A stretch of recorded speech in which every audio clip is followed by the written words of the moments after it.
All right, y'all. Welcome back. Long time no talk, man. It's for me personally, this is like a holiday. You know what I'm saying? This is like Christmas Eve for me. But I did want to come back and just talk about some other things with Tennessee's football team heading into fall camp. If y'all have any questions, this is the time. Let's just have a good conversation for as long as we can go. But please make sure to like and subscribe to the channel. And I have a couple of just kind of like opening thoughts, right? So with the whole Bull Carter situation, I mean, don't want to spend too much time there, but I am happy that hopefully that's going to be over with. There was some talk, and I've seen this on maybe a couple of other channels or something. Maybe not even like channels, but maybe seeing it, into media places, things like that, where people are talking about Coach Heupel with the Nico situation, where he said no one's bigger than the power T. I think that there are, there's layers to the whole thing with Bull Carter that it probably won't ever come out. That's really neither here nor there. But also, I think that it's different just because in the Nico situation, right? I kind of feel like Nico left. You know what I'm saying? So hopefully, Coach Heupel, I think that he knows what he's doing. And sounds like there was a whole lot of talk with that leadership council. I think that they get it. Like these guys want to win. And, hopefully we're just going to be fine moving forward. But let me see what some people are saying. All right, so this right here is from Austin. You already know. This right here is from CSK80. Yes, sir. Go Vols. Yeah, love it. So there's a couple of things that I do want to look at, like with Tennessee's schedule, right? Because we've gone over most of Tennessee's depth chart, or really all of Tennessee's depth chart, except for special teams. We don't really cover special teams too much. We talk about, we don't really talk about kickers and punters and long snappers, but I'm sure that we'll be fine there. You know what I mean? I'm really not too concerned. But I do want to take a look at Tennessee's schedule and just kind of see where Tennessee's going to end up finishing at. And I'm going to go on ahead and go through this just quickly, game by game, and tell you like my overall final record just heading into fall camp. Now, this is subject to change. If something happens throughout fall camp, I could come back and maybe change this, whether it's for the better or for the worse. But number one, Syracuse, week one, the game starts at noon. It's here in the A. I feel like Tennessee's going to win this one. I think that we're going to put on a daggum show. I think that people will be talking about Tennessee. Maybe either, and they might even be saying, well, and not to go too far with it. I'm not trying to disrespect Syracuse. I think that they have a good team. But I think that we're going to be so fired up and so ready for that game, so locked in that I think that we could win it pretty big. People might be asking, hey, what the heck's going on with Syracuse? Maybe that's what's going to happen. I don't know, but there's just so many people that are really sleeping on Tennessee. And I kind of get it because of the, all season, some things have changed. But they are sleeping on this coaching staff and really the players who were here last season for the past couple of years that are back, the veterans and all that, sleeping on them more than anything else. But saying all that just to say that I feel like Tennessee's going to win that one pretty big. Now, there is an interesting part of this because their current quarterback, like the quarterback that they got from LSU, I think his last name is Collins. He was there in spring. I think that he didn't go through their spring game because he hurt his hand or something. I think it should be healthy. But is it going to be him or is it the kid? I can't even think of the guy's name now. The kid from Notre Dame. That I think his name is Steve something. That a lot of Tennessee fans wanted him. I think that if it is him, then man, Tennessee is really going to blow that one wide open. But yeah, I feel great about that first game. I obviously feel great about the second game too. East Tennessee State. If there is a game that Bull Carter's going to have to sit out for, to me, it should just be that one. And I don't even care if he gets to play in that first game. For me, I don't care. Like it's perfectly fine. I think that we might need who in that first game. Do we need them super bad? I mean, maybe not. But Syracuse, they throw the football. So I would say that at worst, he misses the first two games, and there should be no more. And really, I think, if he's going to miss anything, if it was me, it would just be first East Tennessee. Now, before I get to that Georgia game, let me pull up some of these chats. Let me make sure I'm not missing nothing. All right, so this right here is asking the ceiling and floor for Joey. As far as what? Do you want stats? What? How do you want me to quantify that? And then this right here saying, against Syracuse, do I think that they start out with Merck or Joey? I think that I think that Joey, I think that Joey's going to get the start. I think that he'll start and we'll see. I mean, it's almost too early to really tell, but I feel really good about Joey Aguilar, especially after listening to him speak. And there's a certain level of confidence that he has. Like, I feel like I trust him. You know what I'm saying? So I'm sure that if I feel that way, the players probably feel that way. The coaching staff definitely should feel that way, but he has to prove it. So we'll see. If I was a betting person, I would pick Joey right now. Yes, sir. Go Vols. Thank you for joining us, bro. Then hopefully not too far off topic, but I feel like Wyatt is another Dale Carter in the making. Wow, that's some huge shoes to fill. Saying that, and okay, another one under the radar is my man from Greenville, Anderson. Go Big Orange. Yeah, I really like the kid from Greenville. I think he's going to be very, very good. I think that Joel Wyatt's going to be good too. But man, once you start throwing out Dale Carter, like, and I talked to my pops about this because I didn't get to see Dale play. But obviously, I got to see Eric Berry play. He's my favorite Tennessee player. Eric Berry, for me, was just like an incredible athlete. You know what I'm saying? Like, you know how sometimes, not even really like starstruck, but you look at somebody and say, man, like, this is how it should look. That was EB for me personally. And my pops was like, man, I think that Dale Carter was like on the same level as Eric Berry. So I don't know. I mean, yeah, it would be great if Joel Wyatt could get to that point. I don't. I don't know. I don't necessarily see that from him, not really even playing at safety. You know, I think that he's got some good safety skills. I think that his ceiling is going to be higher if he plays more in the box. You know what I mean? Because to be a really good safety, to be able to cover on that sort of a level, I mean, those guys, like, go back and watch some Eric Berry stuff, just going through drills. I mean, dude, that is a different level. All right, so let me also get to this one. Saying that stats, touchdowns, interceptions, and if you think that he's the reason why we might win some games. So as far as touchdowns, I can see him throwing for 30+ touchdowns. You know what I mean? What was Hendon Hooker's? I think what he threw for, not even like with the full season, right? I think he had like 30-something, 33 touchdowns, something like that. I think that he's going to be in that same ballpark, and people are going to say, well, there's just no way. You know, people don't want you to ever say that, hey, this guy can come in and he can replicate these types of numbers.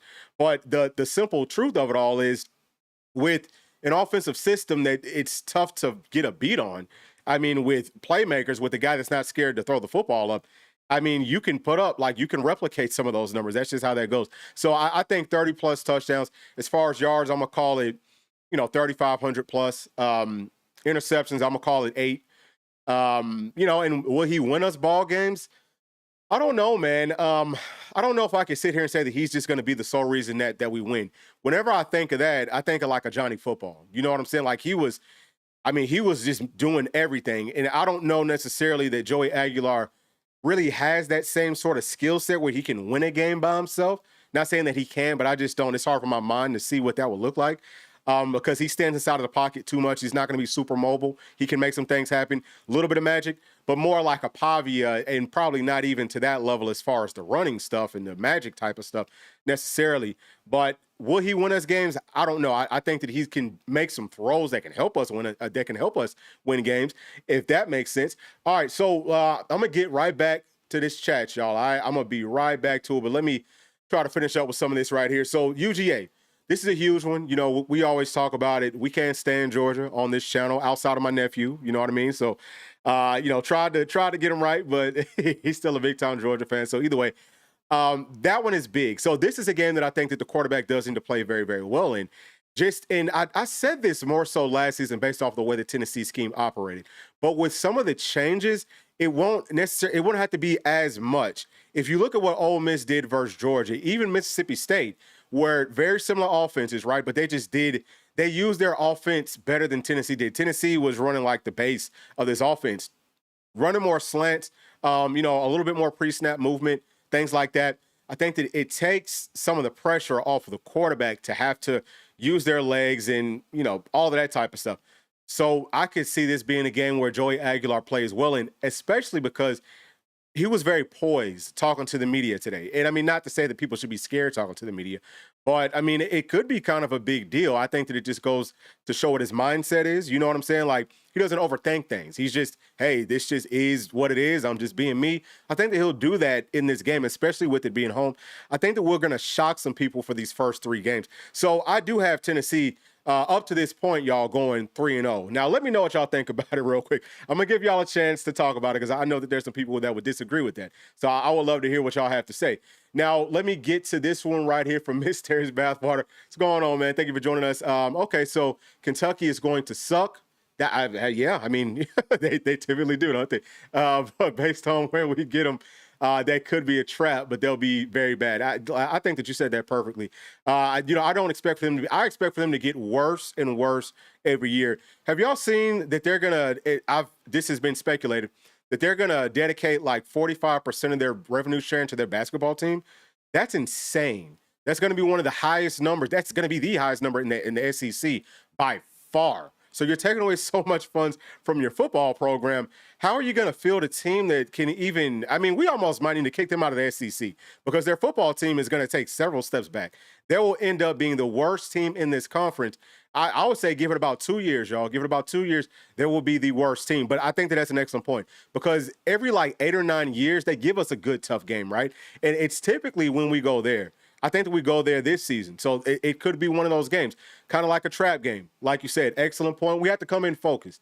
Can we fix some of the road woes? That's going to be big for me, just in hearing as much as we can, right? And just kind of like, for me, I like to listen to some of the small details. How is the locker room? How are they talking? How are they handling business?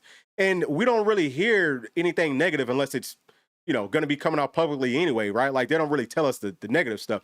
But hopefully we'll have, hopefully I can get enough inside information to see how are we really handling things. Because if we can do the right thing on the road, win all the games that we should win, and even lose, like let's say, even if we lose versus Georgia, win all the rest of them. Obviously Alabama, that's a game that some people would say, hey, Tennessee's probably going to lose at Florida. We could lose 3 games and still be like a playoff sort of a team if we can win all the rest, which would mean going on the road versus some of these teams that we should really smack around and not laying eggs. If Tennessee does that, to me, that's taking a really, really big step forward. But excellent point.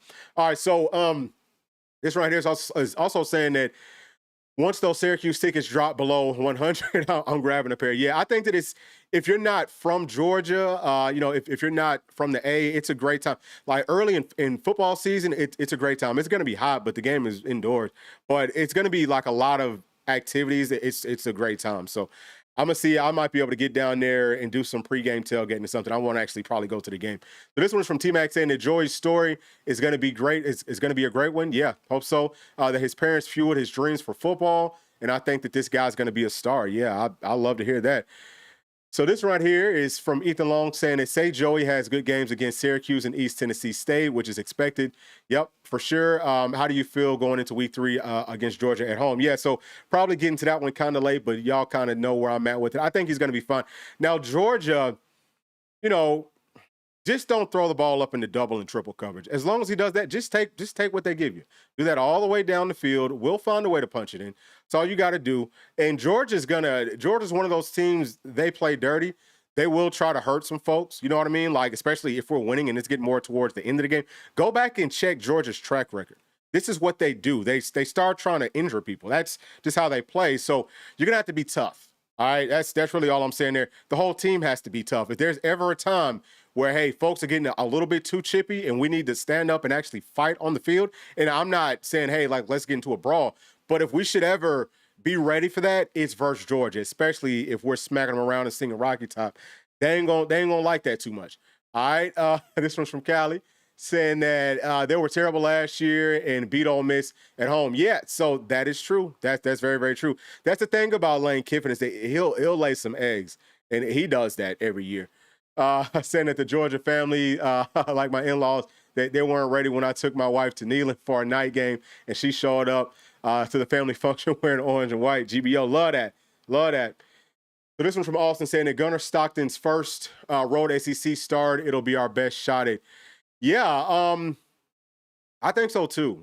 And Gunnar Stockton, he has some things that, I'm not going to say that he's a baller, but he's got some skills. I'm saying more that he can actually use his legs. So he's kind of like a dual threat. But let's just pin our ears back and let's just go hit him. If he wants to run the ball, sometimes you might have to, and not to injure him, but sometimes you might have to, take 15 yards if he's trying to mosey on out of bounds. Go ahead and take that quick 15, man, and just let him know moving forward, you better get out of bounds right now. Because if the first down marker is 1 yard, and make him get out before the marker, make him start to see ghosts and hear footsteps. It's got to be one of those types of games. But I'm really not even too much worried about it. So was listening to Locked On Kentucky, and he said that he's looking forward to basketball season. It's early for that, huh? That's crazy, but that's typical of them. Saying that Kroger wishing that they bought the basketball court instead of the field. Yeah, I'm sure that they do. All right, so let me get back to this. So right now I have us going 3-0. I haven't heard too much pushback from y'all, so feels like we're all on the same page there. UAB, we should be able to win that game. It's just more about, hey, can we get in, get out quick, early, build up some confidence, let these young guys play, work on some things, you know what I mean? Just stay healthy. And then going to Starkville to play up against Mississippi State. That's another place that Tennessee, that could be kind of a trap game. It's a place that Tennessee has struggled at, for, long as I've been living. We always tend to struggle playing there. So can we just be focused and handle business? Because then I think we actually have a bye. Yeah, so then we have a bye, then we have Arkansas. Arkansas also has a bye heading into that game. Something about the SEC schedules this season, it feels like almost everyone feels like they have a bye, like both teams have a bye heading into each week. Either way, though, that's a game Tennessee's got to be ready for. But I have us winning all these. Arkansas is going to be a challenge, but I think that what they did versus us last year with their defense, how that slowed us down with the counters that we have now, we should be able to blow them out. That's another team that Ole Miss absolutely killed.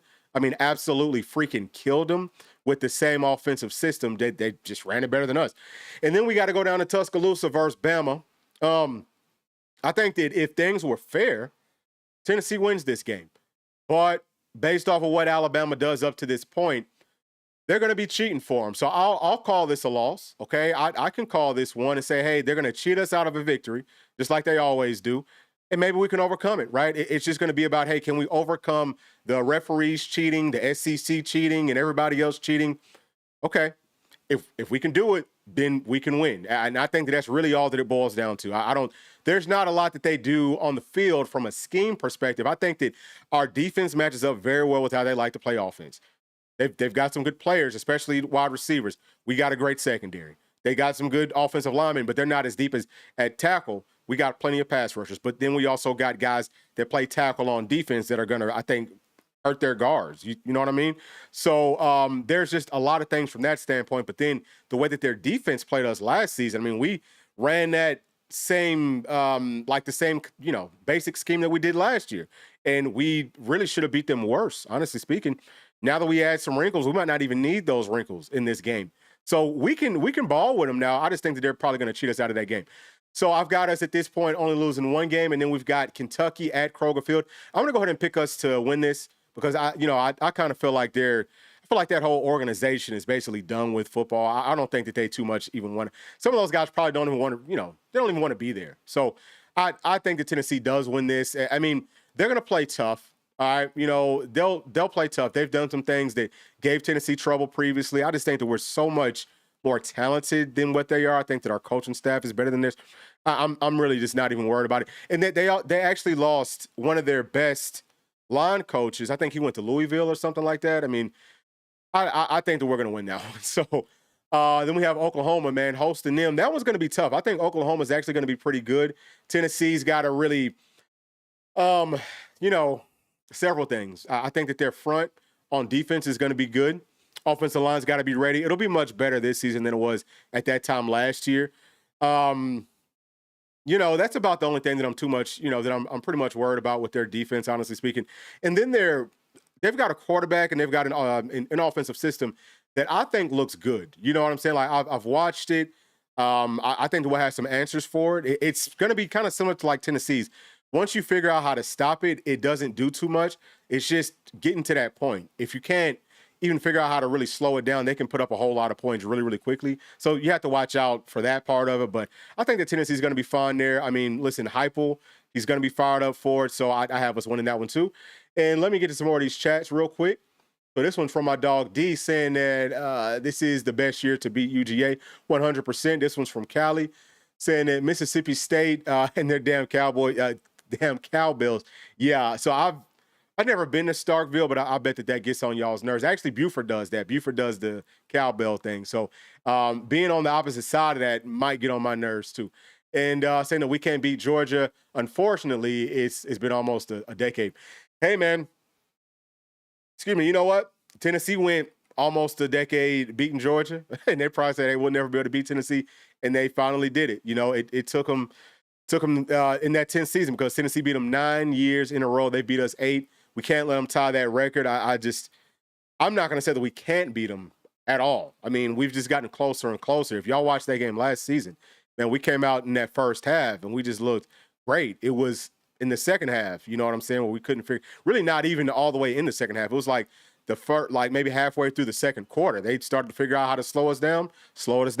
That was it. You know what I'm saying? But if we just have that counter, then Tennessee will be fine. Saying Oklahoma will be good, but we will beat them. Okay, good. I'm glad that you got some confidence there. All right, so next, New Mexico State, of course, that's a win. Going down to the Swamp, I'm gonna tell y'all something, man. I'm gonna just tell y'all something. I think that Tennessee's actually gonna win one of those games versus Alabama or versus Florida. Like I said, I feel like we're going to end up beating Georgia, but one of those games versus Alabama or Florida. Which one is it? I could see it being either one. It sounds like Lagway's banged up still, which I hate it for him. He's always hurt. I mean, he's very injury prone. If he's still banged up, I mean, it's Harrison Bailey. You know, I'm not worrying about him. I mean, no one's worrying about him. That offense is going to take several steps back. If they don't have Lagway, they'll find a way to do some things, but it ain't going to be, I don't think, enough. Now, actually, if I go back, I'm going to say Alabama might be more winnable than Florida, but at the same time, at this point in the season, Florida's probably kind of banged up anyway because they're playing so many good teams. So they're going to be more battle tested. And actually last year, I think that they were better at this point in the season. I think that it'll be flipped around in 2025 where they might start kind of hot and then they start to dwindle down. But by this time, yeah, I would say that Tennessee should be like playing with a bunch of confidence. Hopefully it's still healthy. I could see us winning that one. So I'm just going to say Tennessee splits one of these two between Bama and Florida. Vanderbilt, I have us winning that one, of course. I have us winning that one too. So I only have us losing one game in this season. So I'm going to go on record right now, okay, pre-fall camp 2025, I have us only losing one game and going to the college football playoffs. So let me see what some people are saying. Let me see what y'all are saying here. So do I think that the Georgia game just comes down to talent at the end of the day? Kirby, yeah. I don't think that it does just come down to the talent because, like I said, Ole Miss didn't have the same level of talent as Georgia did. And really not even just in 2024, but if you go back to 2023, we talked about that game in Athens. It was raining. Ole Miss wasn't nearly as talented that season. Georgia had the same, Kirby Smart's had like pretty much the same level of talent since he's been there for like 20 years. Okay, he has 2 championships. He should have like 5 or 6. But, Ole Miss goes down there and they're missing, I think, like 2 of their starting tackles. And then, they get down to like a walk-on tackle or something. Like they were just so banged up over the course of that game. They started it off beating Georgia. It's not really so much about talent at the end of the day. It's really just more about understanding how to out-coach Kirby Smart because he is just everything that he's ever done. He's going to do the same thing. He doesn't change up anything. So you know what he's going to do. He's going to stick to that. If just find the weaknesses. We can do the exact same thing that Ole Miss did to him last season, and we're going to win. Okay? Like, it's just that simple. He's not going to change anything. So I don't think that it's just about talent with Kirby Smart. With some of these other programs that have better coaches, then it's like, yeah, the talent really shows up because the coaching staff uses their brain and they put the players in the best spots for them to win. Not so much, hey, you're going to fit inside of where I tell you to. And you know what I mean? Like, you have to use some common sense. And I don't think Kirby Smart has too much of that. So this one right here, saying that Tennessee's going 7-5, Papa Smurf. Tennessee is not going. Hey, and you know what? I usually don't put money on my team. I'll put money on that one. We can talk about it. You can find me on Patreon, man, and we can bet on that one. Saying that I may not be worried about Bailey, but I am. Backups go off on us. Yeah, I'm not worried about him at all. I don't even think that he fits in that offensive system well. You know what I mean? I don't think that he even fits that scheme very well. Saying that we're going 8-4 at the minimum. I think so. Stop it. 1 loss. Yeah, 1 loss. 1 loss. And then 2, hey, like, just understand this. And I know that we said this, but last year people was calling us crazy. Was calling us homers because we're some of the only people that picked Tennessee to go to the college football playoffs. I mean, I just, looking at this team, there really aren't, you have to kind of like make up weaknesses. You know what I mean? If you're really looking at these guys play, really watching the film, understanding how we're going to use them, and then looking at the schedule is super light. It's super, super, super light.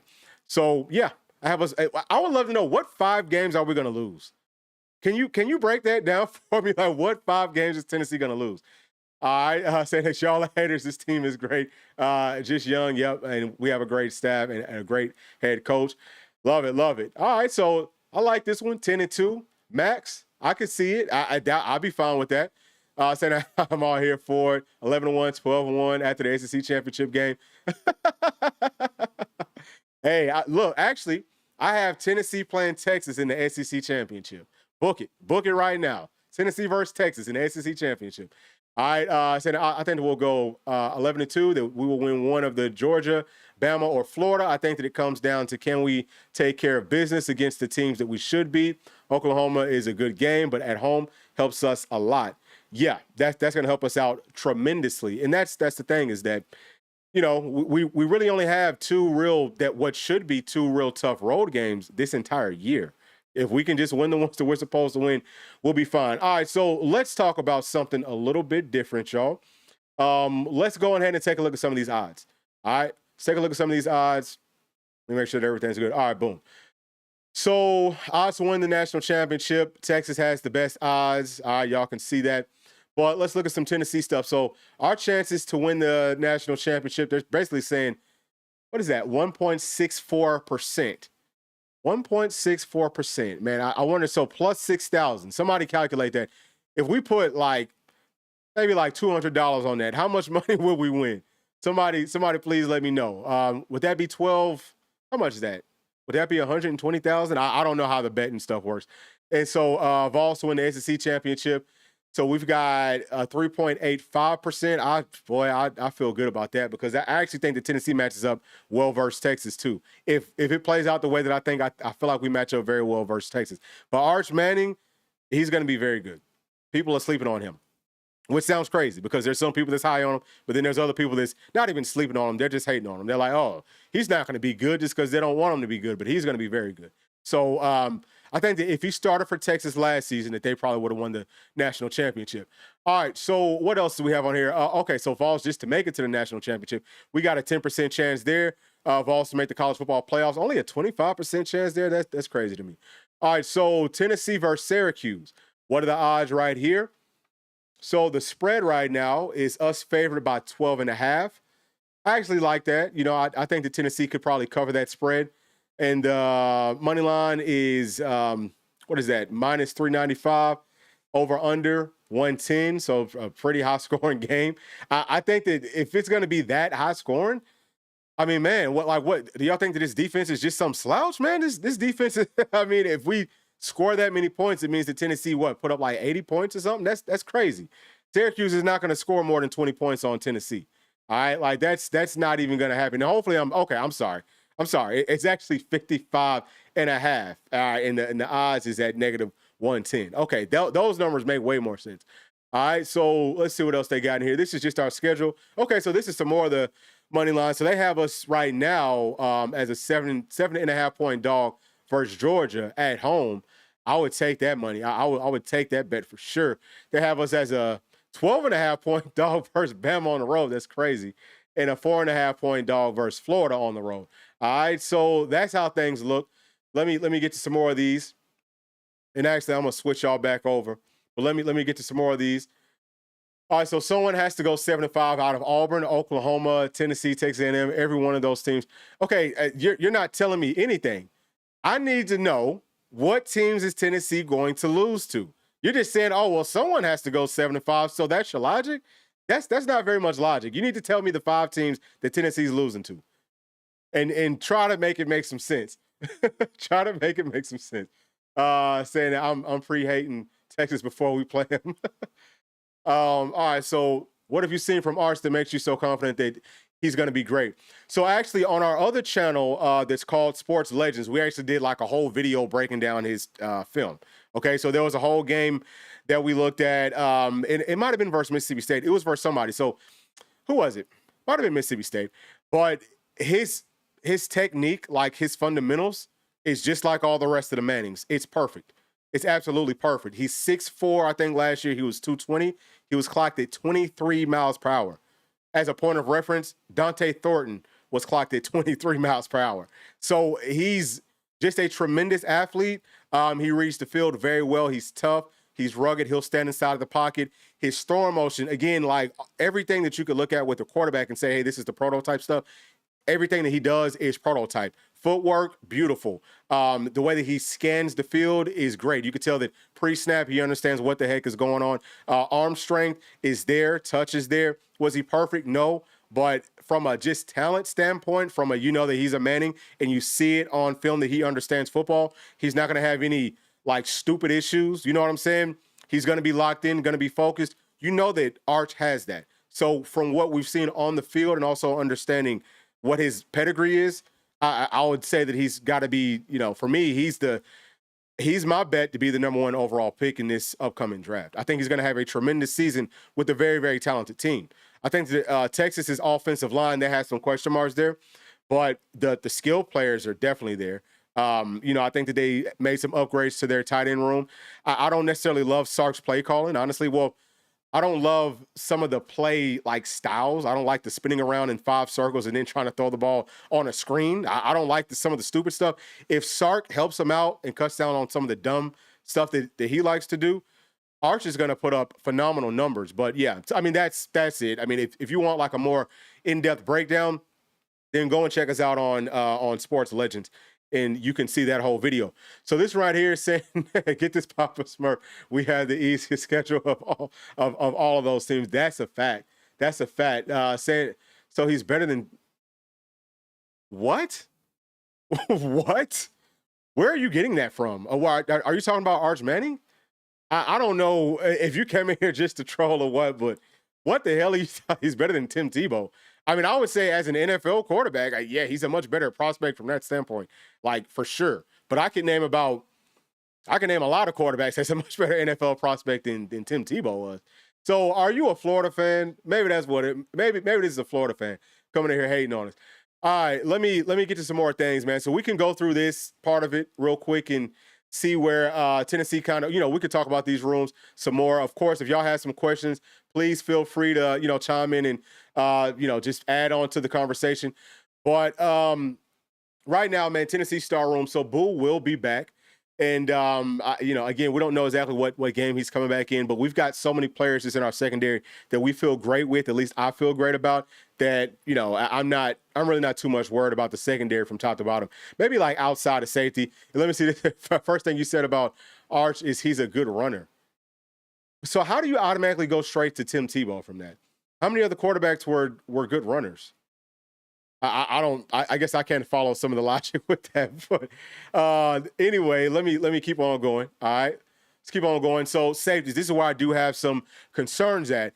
I will say this for our safety room. I'm going to bet today that the starters week 1 is going to be Andre Turrentine and Caleb Beasley. I just think that Caleb Beasley is more ready to cover man-to-man, zone, but also be physical versus the run and things like that. I think that he's just pretty much like all-around guy. And if Boo doesn't play for like the first couple of games, I'm going to pick J-Mac to be my starter there until Boo comes back, at least by game 3. All right? So moving forward with Tennessee's tackles, we already know it's going to be Lance Hurd and David Sanders. The backups, though, I'm going to say Bennett Warren and then Jesse Perry. But Jesse Perry, he can also maybe be a possible starter for us at guard. So center, I'm going to say that William Satterwhite gets to start here, y'all. Excuse me, I'm just going to go ahead and call that. I think the Sat does get to start here. All right. And, you know, we've talked about this. Love these guys inside of this room. This is by far the deepest center room that Tennessee's had. And at guard, I got Wendell Moy. And, of course, if Sat's starting at center, then Sam Pendleton starts at guard. You know, what's that mean for, like, Sham Umarov? I could also see us maybe rotating more and maybe on different series and things like that. I would love to get some of these other guys out there on the field early on in this season. Let them get ready. Let them get some confidence, right? Because we might need them down that home stretch. So quarterback, I've got Joey Aguilar as the starter. And it's interesting. I've heard some people really talking about GMAC, you know. It kind of feels like some folks are maybe overlooking Merck some. I think that Merck's going to play well. We'll see. I mean, I can't wait for the practice tomorrow to hear and come back and just kind of like speak on how the quarterback competition looked. I'm also going to bet that I'm going to say that we only have maybe one person that's an insider say anything negative about Joey Aguilar. I think that everyone's going to have a lot of very positive things to say about him if there is anything negative whatsoever. But hopefully somebody's going to shoot us straight and say, man, you know what? First day, this is how things look. I'm hoping that that's the case. But yeah, I think, I think that Joey Aguilar is going to get that start. And then so for strong side ends, it sounded like it's going to be Don Bailey, but Tyree West, to me, I think he's the best player in this room. Tyree Weathersby, he can be really freaking good. Marion Dye, he's inside of this room. He can be very good. Carson Gentle, Jaden Lofton. If Kellen Lindstrom's gained the weight, he's going to be good. That room is super deep. Let me get back to some more of these chats. So do I think that Herring or Ross has a better season at Leo behind Joseph's?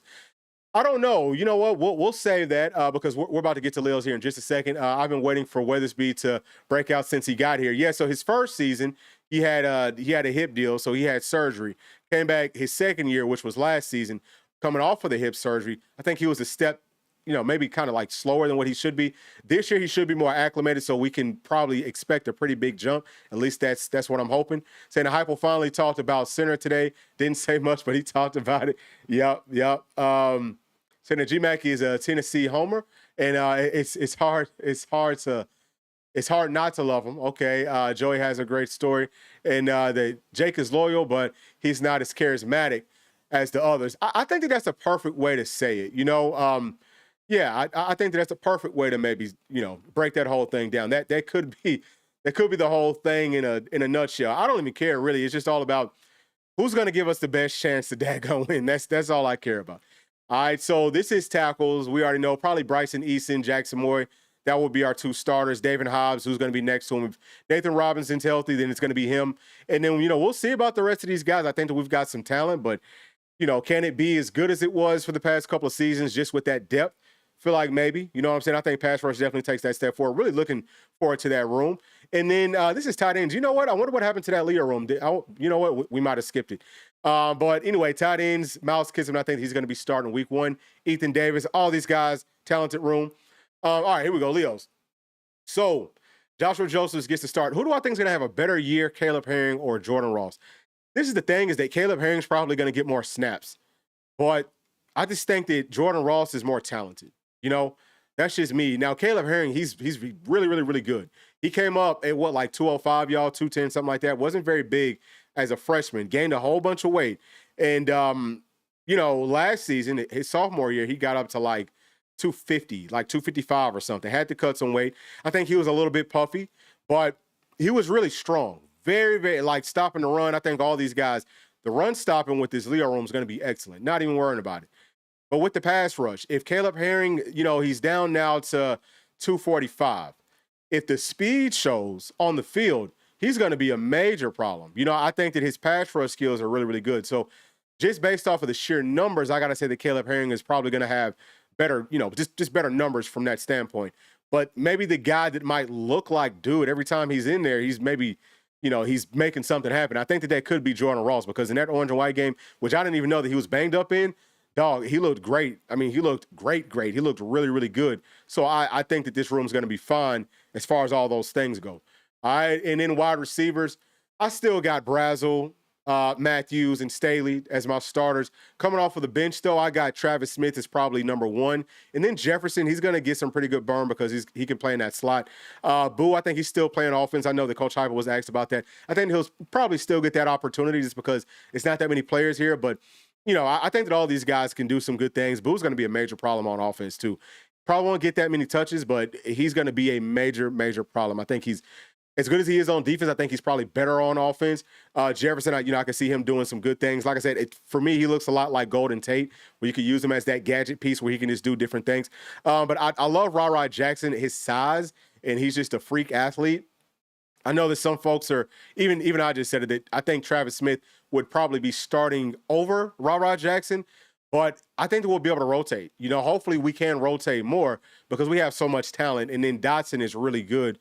He's just super fast guy. He can take that top off. I would love to see him get some burn playing at slot. You know what I mean? And do something like that, Jalen Hyatt types of things. But yeah, it's just super, super talented room, just not that many bodies. You know what I mean?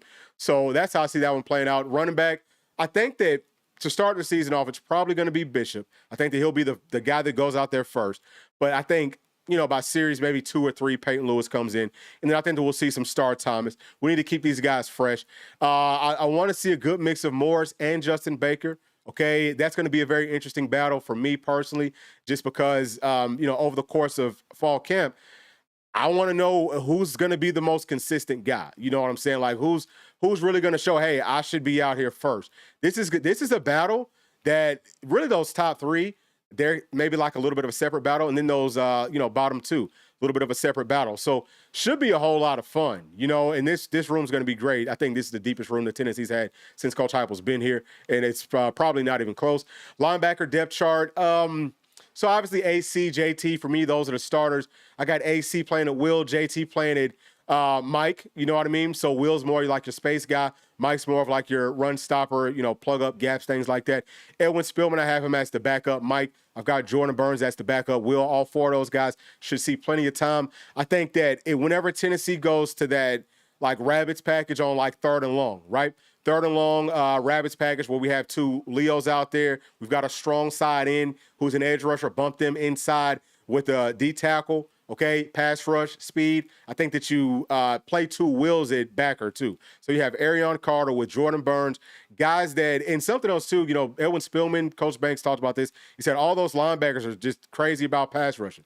They all feel like they're going to be great at it. So I think that Jordan Burns, from what I've seen so far, he's Tennessee's best pass rusher. Didn't play very much last year, but just in blitzing, for me personally, he looked the most natural. I think I only got to see him blitz maybe twice, okay, versus everybody else, but he just looked really, really natural at it. So I think that him as a blitzer, him in coverage, Arion Carter in coverage, and as a blitzer, all that speed out there, dude, 3rd down defense for Tennessee was great last season. I think that it might take a step forward in 2025 because we've got so much just tremendous depth with talent, with speed. So really looking forward to that.